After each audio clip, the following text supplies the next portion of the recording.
ఒకటి పోతే ఒకటి అది పోతే ఇంకొకటి తెలంగాణలో అధికార పార్టీ వాళ్ళకు ప్రతిపక్ష పోలకు నడుమ ఒకటి పోతే ఒకటి పంచాయతీ అయితేనే ఉన్నది. మొన్నటిదాకా కవితక్క లిక్కర్ కేసు, ఇప్పుడు అది ఒడిచినాక రామన్న కార్ రేసింగ్ల కేసు. భలే ఉన్నది పొర్రి గిల్లలాడాయి. రామన్న కార్ రేసింగ్ కేసు రోజుకో మలుపు తిరుగుతుంది. ఏసీబీ అధికారులు ఎప్పుడు పిలిస్తే అప్పుడే విచారణకు పోవాలి, వాళ్ళు అడిగిన ప్రశ్నలకు సమాధానాలు చెప్పాలని రాష్ట్రం పెద్ద కోర్టోళ్ళు ఇచ్చిన తీర్పుకు సరే పోతే పోతా కానీ నా ఎంబడి ఓ లాయర్లు కూడా పట్టుకపోతా, దానికి మీరు పర్మిషన్ ఇవ్వాలని రామన్న హైకోర్టులో లంచ్ మోషన్ పిటిషన్ వేసిండు.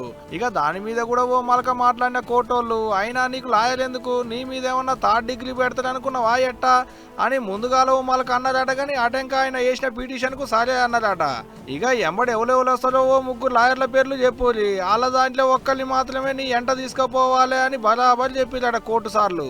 ఇక మాటిన్నాక జరంతా నిమ్మలమే అయ్యారు కార్ పార్టీ వాళ్ళు.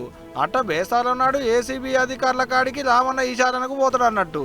కానీ ఈచారణ చేసేటప్పుడు ఆయన ఎంబడి లాయర్ ఉండేదేం లేదటనోళ్ళు. విచారణ చేసేటి ఓ అధికారి కేటీఆర్ సార్ ఒక గదిలో కూర్చుంటే వాళ్ళు కనపడేటట్టు ఇంకో గదిలో దూరంగా వాళ్ళ లాయర్ ఉంటాడట. అంటే సినిమాలలో విచారణ చేసినట్టే ఈడ కూడా అద్దంలంగా చూపెట్టుకుంటూ విచారణ చేస్తారేమో మరి. ఇదొక్కటే కాదు, ఇప్పటికే ఇంకో రోజు ఈడీ కూడా నోటీసులు పంపించిందట కేటీఆర్ సార్కు 16వ తారీఖు నాడు మా ఆఫీసుకు కూడా రావాలని. ఏమో పోరి, ఓ రోజు ఏసీబీ ఇంకో రోజు ఈడీ. ఇక ఈ లొల్లి ఎన్నాళ్ళు నడుస్తుందో ఏమో చూసుకుంటూ పోవాల్సిందే, లేకుంటే మనం చేసేదేముంటది అంట్లా.